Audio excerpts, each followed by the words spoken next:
1 से एक ही एरो निकल रहा है, 2 से भी एक ही एरो निकल रहा है, यहाँ पे भी 1 से एक ही एरो निकल रहा है, 2 से एक ही एरो निकल रहा है, यहाँ पे 2 से 2 एरो निकल गए हैं, इसलिए ये फंक्शन नहीं है, नॉट अ फंक्शन। यानी कि फंक्शन के लिए ज़रूरी है कि एक पॉइंट से एक ही एरो निकले। अगर एक पॉइंट से एक से ज़्यादा एरो निकले या एरो निकले ही ना, तब भी फंक्शन नहीं होगा। एरो निकलना भी ज़रूरी है और निकलेगा भी एक ही।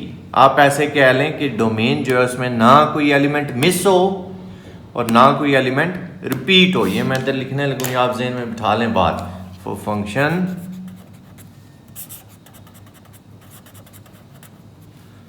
No miss no repeat, no miss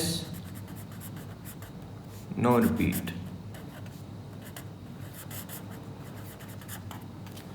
किस में? डोमेन में। रेंज नहीं देखनी है आपने, सिर्फ domain. For function no miss no repeat in domain. बिस्मिल्लाहिर्रहमानिर्रहीम। 9th class math, new book, exercise 3.3। तो अगर तो ये लेक्चर आपको समझ आ गया और इंशाल्लाह आ जाएगा, तो 3.3 आप खुद सॉल्व कर लेंगे। है भी इम्पॉर्टेंट, और इम्पॉर्टेंट चलें पेपर के पॉइंट ऑफ व्यू से तो है ही है ना। अपर लेवल पे जब आप जाएंगे ना, फर्स्ट ईयर सेकंड ईयर या आगे MSc मैथ में, तो फिर आपके लिए ये चीज़ ज़रूरी हो जाएगी कि आपको सेट और फंक्शन इन दोनों चीज़ों पे ग्रिप हो। तो ग्रिप तब होगी कि जब बेस आपके क्लियर है, आपको पता हो कि हम फंक्शन, रिलेशन ये किसको कहते हैं। तो अब आपको दो सेट लिखे हुए नज़र आ रहे होंगे, एक सेट A और एक सेट B। A के एलिमेंट सामने रख लिए 1 2 और B के एलिमेंट सामने रख लिए 3 4। अब आपको ये दो वर्ड्स लिखे हुए नज़र आ रहे होंगे, कार्टेशियन प्रोडक्ट। जैसे स्टार्ट हमने किया था तो मैंने आपको बताया था कि मल्टीप्लिकेशन तो सेट में भी है, लेकिन हम उसको प्रोडक्ट का नाम देते हैं। अब मैं उसी बात पे आने लगा हूँ कि ये कौन सी प्रोडक्ट है, कार्टेशियन प्रोडक्ट। ठीक है, अगर उर्दू मीडियम वाले बच्चे हैं तो उनके लिए उनकी बुक में ये नाम लिखा हुआ होगा, कार्तीसी हासिल ज़रब। थोड़ा मुश्किल सा नाम है, तो आप इंग्लिश में बेशक जहन में रख लें, Cartesian product. A cross B इसको हम कहते हैं, A क्रॉस B। चीज़ आसान सी है। आपने करना क्या है, आपने A का पहला एलिमेंट उठाना है, उसको B के हर एलिमेंट से ऑर्डर्ड पेयर की फॉर्म में बनाते जाना। अब देखिए मैं बनाता हूँ, आपको बात समझाता हूँ। A का पहला एलिमेंट है 1 को आप मिलाएंगे B के पहले एलिमेंट से 1 3। ये एक ऑर्डर्ड पेयर है। ऑर्डर्ड पेयर स्मॉल ब्रैकेट से शो होगा और उनमें कॉमा देना भी ज़रूरी है। अब दूसरा ऑर्डर्ड पेयर बनाते हैं, 1 को हम मिलाएंगे 4 से, 1 4। अगर B में आगे कुछ और एलिमेंट्स भी होते तो हम उनसे भी मिलाते। फ़र्ज़ करते हैं B में 100 एलिमेंट्स हैं, तो A के पहले एलिमेंट के आपने 100 ऑर्डर पेयर्स बनाने, फिर दूसरे एलिमेंट पे आना है। ठीक है, अब इसमें क्योंकि दो ही एलिमेंट से तो बन गए हैं ये। अब A का सेकंड एलिमेंट चूज़ करेंगे, उसके साथ भी यही काम करेंगे। 2 को उठाया हमने ऑर्डर पेयर, पहले 3 से बन गया, फिर 4 से बन गया। बस ये कार्टेशियन प्रोडक्ट आ गई। फ़र्ज़ करते हैं B में होते 100 एलिमेंट्स, तो 1 को पहले इन 100 से मिलाना था, इनके 100 ऑर्डर पेयर बनते। फिर 2 को इन 100 से मिलाना था, 100 ऑर्डर पेयर्स फिर बनते, टोटल 200 हो जाते। बल्कि यहीं से आप ये भी जहन में रख लें, A क्रॉस B में कितने ऑर्डर्ड पेयर्स होंगे आपको डायरेक्टली पता चल जाएगा। आप एलिमेंट्स को मल्टीप्लाई कराएं। मतलब इसमें 2 एलिमेंट्स हैं, इसमें भी 2 एलिमेंट्स हैं, 2 2 4, तो A क्रॉस B में 4 ऑर्डर्ड पेयर्स होने चाहिए, 1 2 3 4, वो पूरे हैं। फ़र्ज़ करते हैं ए में एलिमेंट्स हैं 2, बी में एलिमेंट्स हैं 3, तो 2 3 ज़ार 6, तो फिर ए क्रॉस बी में 6 एलिमेंट्स होने चाहिए। अब हम आने लगे हैं बाइनरी रिलेशंस पे। बाइनरी, बाई का मतलब होता है 2, बाइनरी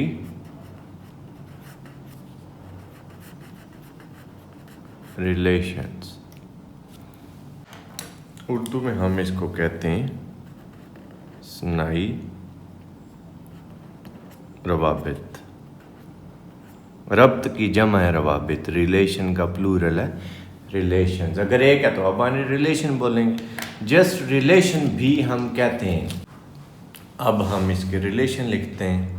रिलेशंस जो हैं वो कार्टेशियन प्रोडक्ट के सबसेट्स को कहते हैं। बस रिलेशंस हम कार्टेशियन प्रोडक्ट के सबसेट्स को कहते हैं। इनकी डेफिनेशंस मैं एंड में आपको बता दूंगा क्योंकि पेपर में ज़ाहिर है वो नहीं होती हैं। तो पहला रिलेशन क्या होगा हमारा,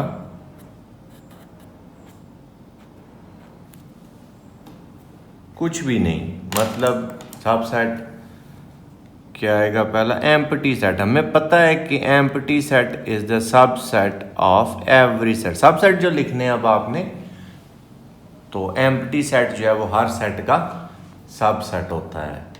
उसके बाद आप लिखें R2, फिर R3 लिखते हैं, R4 लिखते हैं, R5 लिखते हैं। अच्छा ये कितने होंगे इसका फार्मूला भी मैं आपको बताता हूँ। पहले आप सीधी सीधी बात समझ लें कि अब हम कैसे लिखेंगे। अब हम एक एक ऑर्डर्ड पेयर लिखेंगे सेट की फॉर्म में। मतलब सेट देना ये ऐसे, सेट ज़रूरी है। रिलेशंस जो हैं ये सब सेट्स हैं, तो सेट के लिए हमें ये मिडल ब्रैकेट देना ज़रूरी है। अब हम क्या करेंगे जी, एक एक ऑर्डर्ड पेयर लिख देंगे बस। मतलब पहले में हम लिखेंगे 1 3, फिर लिखेंगे 1 4, फिर लिखेंगे 2 3 और फिर लिखेंगे 2 4। Very simple. अब हम आते हैं नेक्स्ट रिलेशंस पे। उनको मैं चलें R6 का नाम दे रहा हूँ, R6, फिर R7, R8, R9, R10। ये 16 होंगे टोटल। कैसे पता चला मुझे कि 16 होंगे, बताते हैं आपको। अब जब एक एक करके हमने लिख लिया ऑर्डर्ड पेयर्स, अब हम दो दो करके लिखेंगे। मतलब पहले दो लिख लेते हैं हम, 1 3 1 4,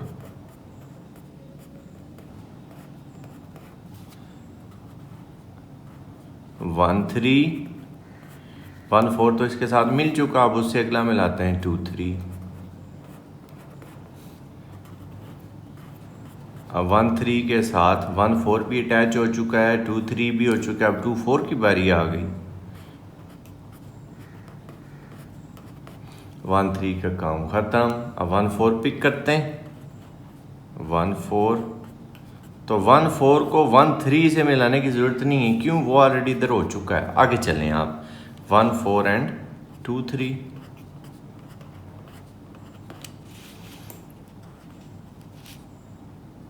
और 1 4 एंड 2 4। 1 4 का काम ख़त्म। अब 2 3 की बारी आ गई। बैकवर्ड जाने की ज़रूरत नहीं है, तो 2 3 को हम सिर्फ 2 4 से मिला देंगे।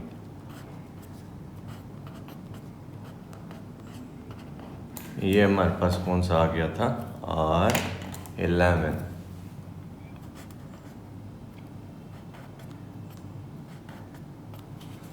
ठीक है। अब आपको थोड़ा अंदाज़ा हो गया होगा कि पहले मैंने एक एक करके लिखे, फिर 2 करके लिखे, तो अब क्या करेंगे, ज़ाहिर है 3 करके लिखेंगे।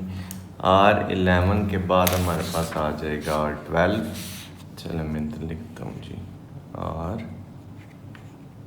R12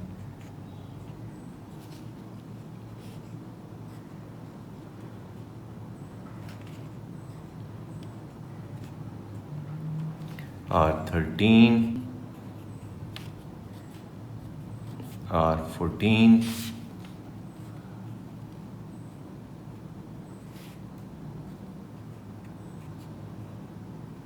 R15।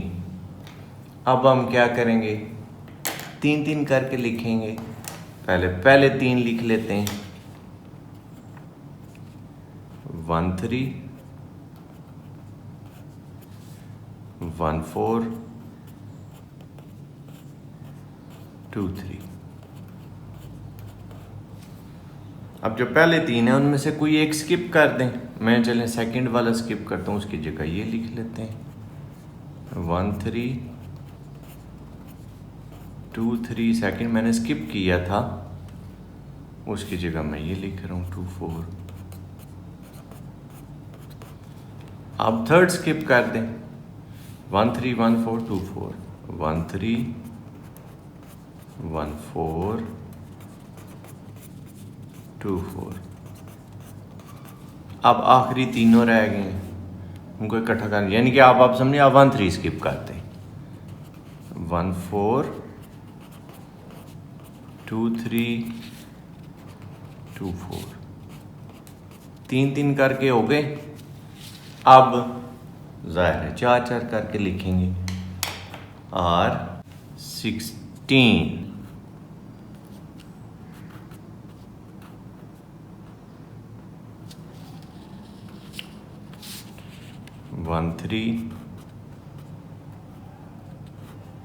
14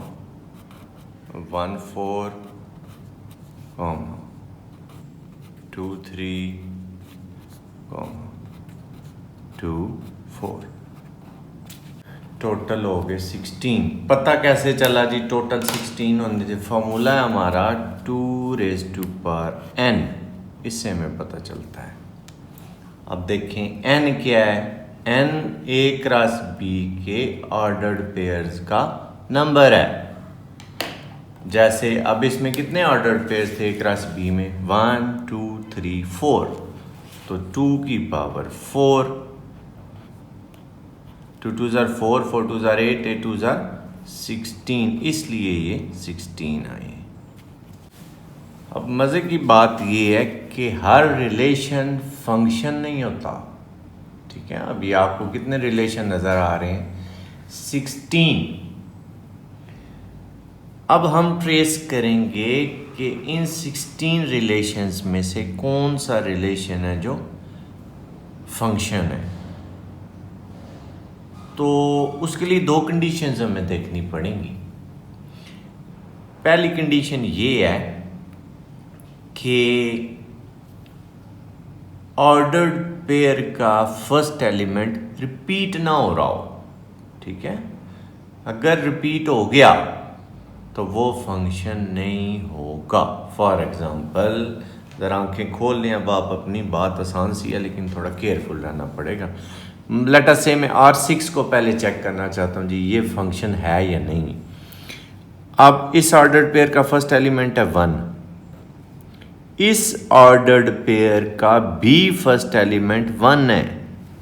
रिपीटिशन आ गई, रिपीट हो गया ना, तो रिपीट हो गया तो ये फंक्शन नहीं है। क्रॉस कर दें इधर ही, बात ख़त्म, ठीक है। अच्छा जी, और अब ये R11 में भी देखें, ये ऑर्डर्ड पेयर का फर्स्ट एलिमेंट 2 है, इसमें भी ऑर्डर्ड पेयर का फर्स्ट एलिमेंट 2 है, ये भी रिपीट हो गया तो ये भी फंक्शन नहीं है। इसी तरह चलें R16 से स्टार्ट लेते हैं, ये रिपीट हो गया 1, तो ये भी फंक्शन नहीं है। आपने क्या करना है, ऑर्डर्ड पेयर का सिर्फ और सिर्फ फर्स्ट एलिमेंट देखना है, सेकंड से कोई ताल्लुक नहीं है हमारा, फर्स्ट देखेंगे। इसमें भी ये देखें, ये रिपीट हो गया तो R15 भी फंक्शन नहीं है। इसमें 1 रिपीट हो गया, R14 भी फंक्शन नहीं है। इसमें क्या रिपीट हो रहा है? 2, ये भी फंक्शन नहीं है। इसमें क्या रिपीट हो रहा है जी? 1, it is not a function. अच्छा, अब R10 में रिपीट हो रहा है? नो। इसको फिलहाल आप टिक करें, क्योंकि अभी तो हम सिर्फ पहली कंडीशन की बात कर रहे हैं। इसमें रिपीट हो रहा है? नहीं, ये 1 है, ये 2 है, टिक कर लें। इसमें रिपीट हो रहा है? ये 1 है, ये 2 है, टिक कर लें। इसमें रिपीट हो रहा है? ये 1 है, ये 2 है, टिक कर लें। ठीक है। अब इसी तरह R5, इसमें तो रिपीटिशन का सवाल ही पैदा नहीं होता ना, है ही एक ही नंबर है, रिपीटिशन कहाँ से आई? टिक टिक टिक टिक, इसमें नंबर ही नहीं है तो रिपीट तो नहीं होगा। अब जिनको ब्लू टिक हमने किया हुआ ना, वो पहली कंडीशन को सेटिस्फाई कर रहे हैं। ठीक है, बल्कि मैं पहली कंडीशन आपको लिख देता हूं। पहली कंडीशन ये है, फंक्शन को चेक करने के लिए there must be no repetition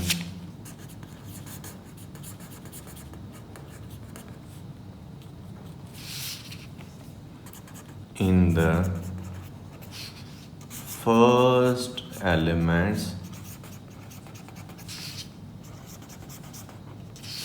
of all the ordered pairs.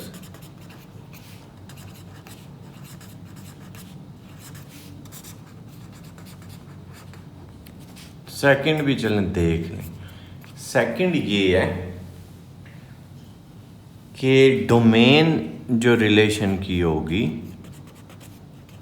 Domain भी मैं बताता हूँ क्या है। डोमेन जो रिलेशन की होगी वो फर्स्ट सेट के इक्वल होगी। अब डोमेन क्या होती है? First elements. बस मसलन देखें, ज़रा आसान लफ्ज़ों में बात करते हैं। R7 को देखें। अब R7 में फर्स्ट एलिमेंट 1 है, पहले ऑर्डर्ड पेयर का। दूसरे ऑर्डर्ड पेयर का भी फर्स्ट एलिमेंट 1 है, सॉरी 2 है। 1 होता तो फिर तो रिपीट हो गया था ना, फिर तो कहानी खत्म हो गई। 2, तो 1 2 ये इसकी डोमेन है। ऑर्डर्ड पेयर के फर्स्ट एलिमेंट्स को हम डोमेन कहते हैं। इनके R7 की डोमेन आपके पास क्या आई? 1 2। अब आप देखें, आपका जो फर्स्ट सेट था क्या वो भी यही है? बिल्कुल यही है जी, ये भी 1 2 है। तो इसने दूसरी कंडीशन भी सेटिस्फाई कर दी है। इसका मतलब है कि R7 is a function. R8 भी देखें, फर्स्ट एलिमेंट 1, सेकंड एलिमेंट 2, यानी कि R8 की डोमेन क्या है? 1 2। फर्स्ट सेट भी हमारा 1 2 ही है, तो इसने भी दूसरी कंडीशन सेटिस्फाई कर दी R8 ने, तो R8 भी फंक्शन है। R9 देखते हैं, 1 2, इसने भी सेटिस्फाई कर दी, ये भी फंक्शन है। R10 में भी हमें 1 2 ही नज़र आ रहा है, तो ये भी फंक्शन है। इनके R7 R8 R9 R10 ये फंक्शन हो गए। अच्छा, जिनको हमने क्रॉस किया ना उनको तो छोड़ ही देना आप, ये क्योंकि वो तो पहली कंडीशन सेटिस्फाई नहीं कर रहे, तो दूसरी चेक करके करनी क्या है? वहीं पे फेल हो गया काम ना, पता चल गया फंक्शन नहीं है। जिनको सिर्फ हमने ब्लू टिक किया था या टिक किया था हम उनको देख रहे हैं। अच्छा, अब R5 की डोमेन देखें ज़रा गौर से। R5 की डोमेन आ रही है 2, फर्स्ट एलिमेंट हमने देखना था। डोमेन कहते ही फर्स्ट एलिमेंट को, ऑर्डर्ड पेयर के फर्स्ट एलिमेंट को 2, लेकिन सेट ए क्या है? वो तो 1 2 है, तो इसमें तो 1 नहीं मिल रहा। इसका मतलब है दूसरी कंडीशन सेटिस्फाई नहीं हुई, तो ये फंक्शन नहीं है, राइट। इसी तरह R4 में भी देखें 2, और इधर क्या है? 1 2, ये भी सेटिस्फाई नहीं हुई, तो ये फंक्शन नहीं है। इसमें क्या है जी? 1, इसमें 1 2, अब 2 समझ ले मिस हो गया, तो ये भी फंक्शन नहीं है। इसमें क्या है जी? इसमें 1 है, ये भी फंक्शन नहीं। इसमें कुछ भी नहीं है, ना 1 है ना 2 है, यानी कि इसकी भी डोमेन सेट ए के इक्वल नहीं है, तो ये भी फंक्शन नहीं है। अब देखें 16 रिलेशंस थे, फंक्शन कितने निकले हैं? 4, R7, R8, R9 and R10। चलिए मैं इधर लिख देता हूँ ताकि आपको याद रहे। In the above example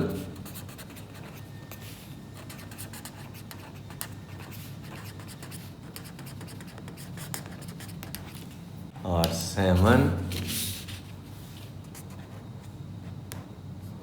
R8, R9 and R10 are the functions.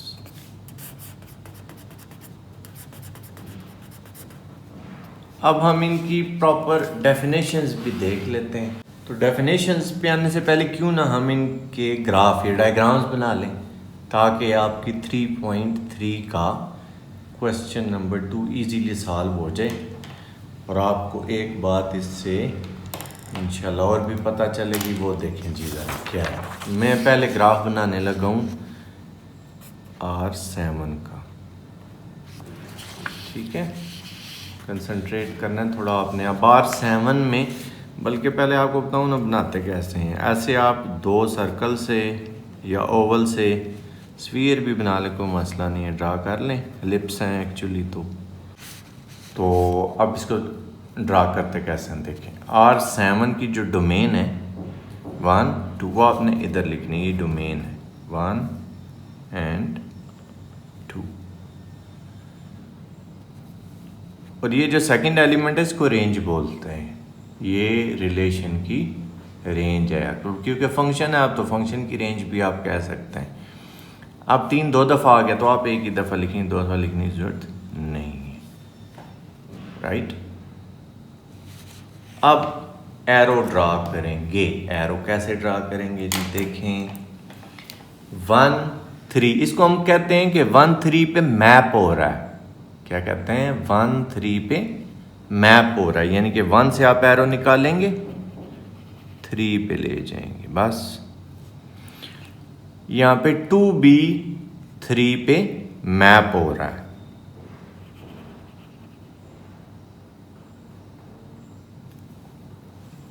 ठीक है, ये R7 की डायग्राम है। अब डायग्राम से फंक्शन का कैसे पता चलता है? 2-3 डायग्राम में ड्रा करता हूँ, फिर आपको समझ आएगी कि डायग्राम से कैसे पता चलता है जी। R8 भी लिखता हूँ। तो R8 के लिए भी हम इसी तरह 2 सर्कल ड्रा करते हैं, एक ये और एक ये। इधर R8 की डोमेन लिखते हैं। डोमेन R8 की देखें क्या है? 1 2 1 2 और R8 की रेंज में क्या है? 3 4 3 4। अब मैपिंग देख लें। 1 किस पे मैप हो रहा है? 3 पे। और 2 किस पे मैप हो रहा है? 4 पे। 1 3 पे, 1 3 पे और 2 4 पे। ये दोनों फंक्शन थे, ठीक है, इसलिए मैंने इनकी डायग्राम प्लॉट की है। अब मैं एक वो बनाने लगा हूँ जो फंक्शन नहीं था, ठीक है। फंक्शन कौन सा नहीं था जी? इसमें से कोई भी बना लें आप। चले मैं R11 ही बनाता हूँ। डोमेन इसकी 2, वो यहाँ पे लिख ली मैंने 2। रेंज में क्या है? 3 और 4, 3 और 4, ठीक। अच्छा, अब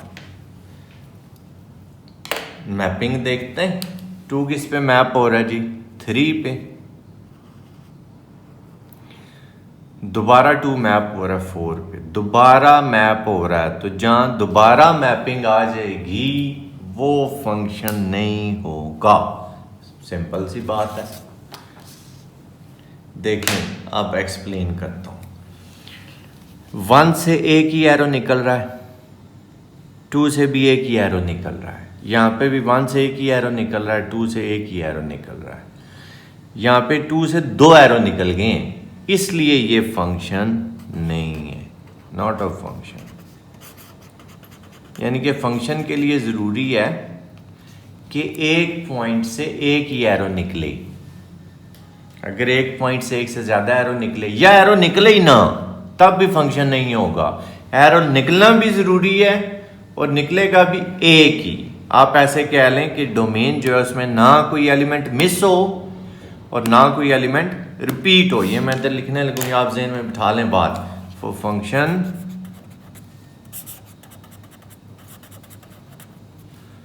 no miss no repeat, no miss no repeat. किस में? डोमेन में। रेंज नहीं देखनी है आपने, सिर्फ domain. For function no miss no repeat in domain. अब आप क्वेश्चन भी देख लें, 1 मिनट में आपको पता चल जाएगी बात। 1 से 2 एरो निकल गए हैं तो ये फंक्शन नहीं है अभी,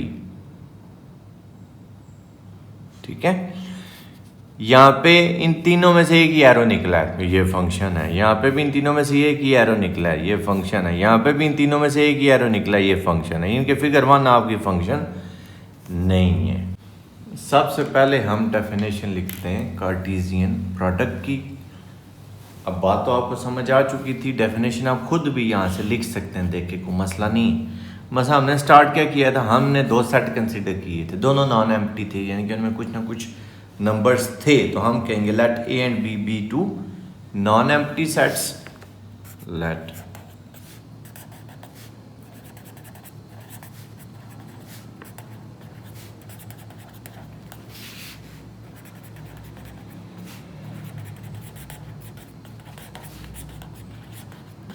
let A and B be 2 non-empty sets।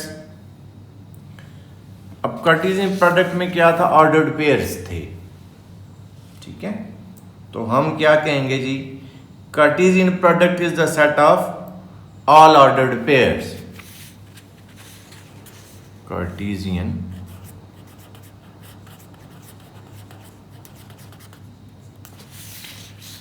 Product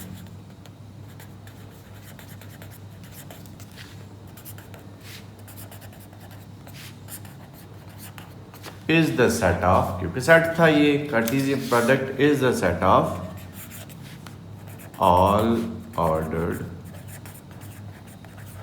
pairs. लेकिन ये ऑर्डर्ड पेयर्स कैसे थे कि हमने पहला एलिमेंट ए से पिक किया था और दूसरा एलिमेंट बी से पिक किया था। अब ऑर्डर्ड पेयर को हम ऐसे लिखते होते हैं, किसी भी ऑर्डर्ड पेयर को लिखने का तरीकाकार ये होता है, आप ब्रैकेट देंगे, स्मॉल एक्स लिखेंगे और वाई लिखेंगे, बस। फिर आप बता देंगे ऑर्डर्ड पेयर किस टाइप के। तो हमने लिख लिया Cartesian product is the set of all ordered pairs x y such that x हमने उठाया था ए से, यानी कि पहला एलिमेंट, और दूसरा एलिमेंट यानी कि y वो हमने उठाया था b से। हम कहेंगे x belongs to a and y belongs to b। Let a and b be 2 non-empty sets। Cartesian product is the set of all ordered pairs x y such that x belongs to A and y belongs to B। बस खत्म हो गया। and is denoted by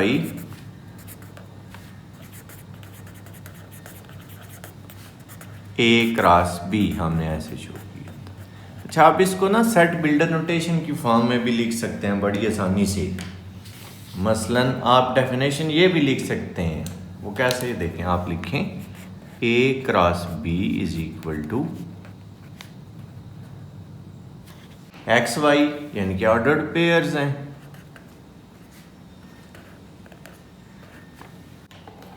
such that x belongs to A and, ये math में and का symbol है, y belongs to B. बस x belongs to A and y belongs to B. अब हम बाइनरी रिलेशन को डिफाइन करते हैं।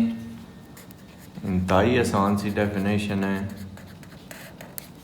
बाइनरी रिलेशन, या रिलेशंस कर लें, आपकी मर्ज़ी। अगर एक को डिफाइन करना है तो रिलेशन लिख लें, ज़्यादा की बात करनी तो रिलेशंस कह दें। एनी सबसेट, क्योंकि बाइनरी रिलेशन मैंने आपको बताया था ना, ये जो बाइनरी रिलेशंस थे ये कार्टेशियन प्रोडक्ट के हम सबसेट्स लिख रहे थे, तो आप इसी तरह उसको डिफाइन कर लें। Any subset of A cross B is called binary relation.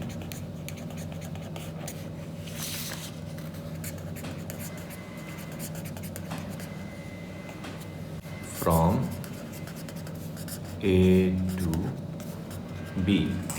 यहीं पे हम डोमेन और रेंज को भी डिफाइन कर देते हैं, क्योंकि ये भी पेपर में यूजुअली पूछा जाता है what is domain, what is, एक चीज़ को डोमेन भी है। चलो उस पर बाद में आएंगे जब क्वेश्चन सॉल्व करेंगे। The set of first elements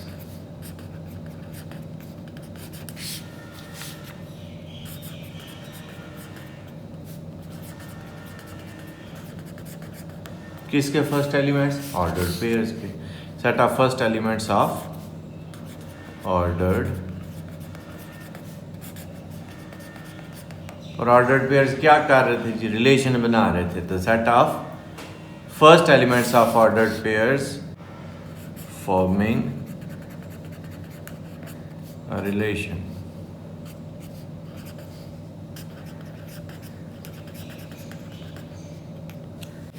is called its domain.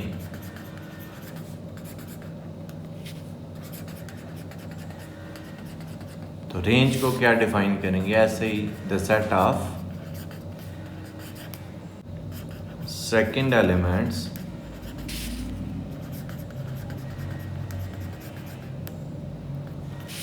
Of ordered pairs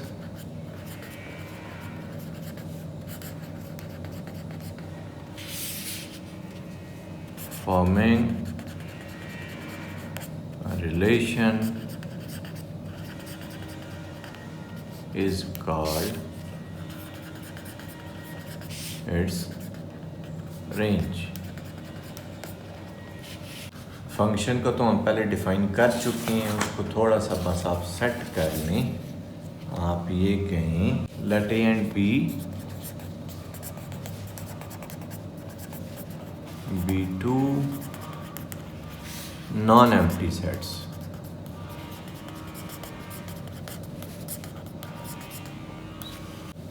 such that there must be no repetition in the first elements of all the ordered pairs and domain of the relation is equal to a, या domain of the function आप लिख लें। then इसको आप लिखते कैसे हैं? F is a function from A to B. Mathematically ऐसे लिखेंगे और पढ़ेंगे ऐसे जैसे मैंने कहा है, जहाँ पे लिखा हुआ होगा ना, ये आप कैसे पढ़ेंगे? F is a function from A to B. अब नेक्स्ट लेक्चर में हम बात करेंगे फंक्शन की टाइप्स की और कुछ एग्जांपल सॉल्व करेंगे इंशाल्लाह। अब हम ये चेक करते हैं कि अगर एक ही सेट हो, दूसरा सेट हो ही ना, फिर क्या करेंगे? फिर हम उस सेट का उसी के साथ कार्टेशियन प्रोडक्ट कंसीडर करके उसी तरह रिलेशन बना के तो फंक्शन ट्रेस कर लेंगे। जैसे ये ए सेट आपको लिखा हुआ नज़र आ रहा होगा 1 2। First of all we'll have to find A cross A, बिल्कुल उसी तरह, बल्कि आप और आसान कर लें इसको। आप ए क्रॉस ए जो लिखना है तो आप एक दफ़ा फिर लिख लें। उसी तरह पहला एलिमेंट उठाएं, साथ के साथ उसके ऑर्डर पेयर्स बना लें। 1 को पिक किया 1 से, फिर 2 से, फिर 2 को पिक किया पहले 1 से, फिर 2 से। कार्टेशियन प्रोडक्ट आपका आ गया। अब रिलेशंस पे आ जाएं। अब हमें पता है 16 रिलेशंस बनेंगे, क्यों? 2 की पावर 4 वाली बात हो गई। R1 पहला सेट तो एम्प्टी आ गया, R2 एक एक करके लिखने 1 1, R3 1 2 और 4 2 1 एंड और 5 2 2। एक एक करके लिख लिया, अब दो दो करके लिखेंगे। तो पहले दो पिक करते हैं, 1 1 1 2। अब 1 1 को 2 1 से मिलाएंगे और फिर 2 2 से, 1 1 2 1 और 8 1 1 2 2। 1 1 का काम ख़त्म। अब आ जाएंगे हम नेक्स्ट 1 2 पे। तो 1 2 को अगले वालों से मिला देंगे, 1 2 2 1 एंड 1 2 2 2 और 11। अब 1 2 वाला काम भी ख़त्म हो चुका। अब 2 1 पिक करेंगे, 2 1 2 2। दो वाली कहानी ख़त्म। अब 3 3 इकट्ठे करते हैं। तो पहले 3 लिखते हैं, 1 1 1 2 2 1 और 13। अब इनमें से कोई एक स्किप करके, ऐसे कोई एक हमने स्किप करना था, तो 2 1 हमने स्किप करके 2 2 की जगह लिख लिया। अब 1 2 स्किप कर दें, 2 1 2 2 लिख लें।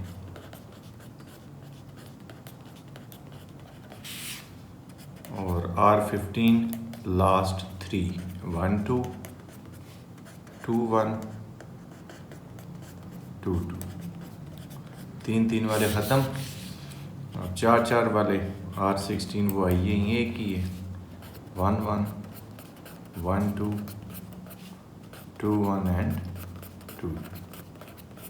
अब फिर हम वही बात ट्रेस करेंगे कि कौन से फंक्शंस हैं।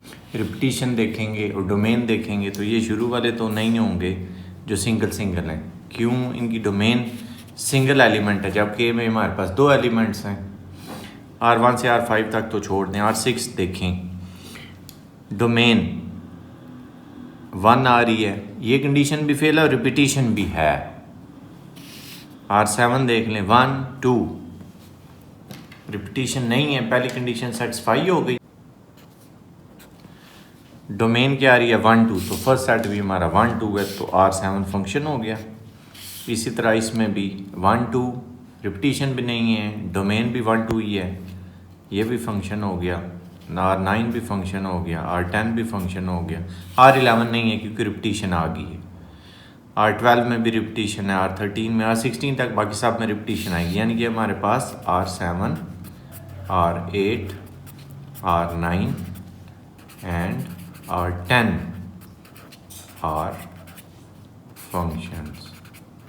तो फ़र्ज़ करते हैं अगर हम R7 को लिखना चाहते हैं फंक्शन, तो हम लिखेंगे कैसे? मैथमेटिकली हम ऐसे लिखेंगे, f is a function from a to a। अब a to b नहीं लिखेंगे, आप क्या लिखेंगे? a to a। और अगर a क्रॉस b होता तो फिर हम क्या लिखते? f is a function from a to b। अगर b क्रॉस a होता उसमें आप ट्रेस करते, फिर क्या लिखते? f is a function from b to a।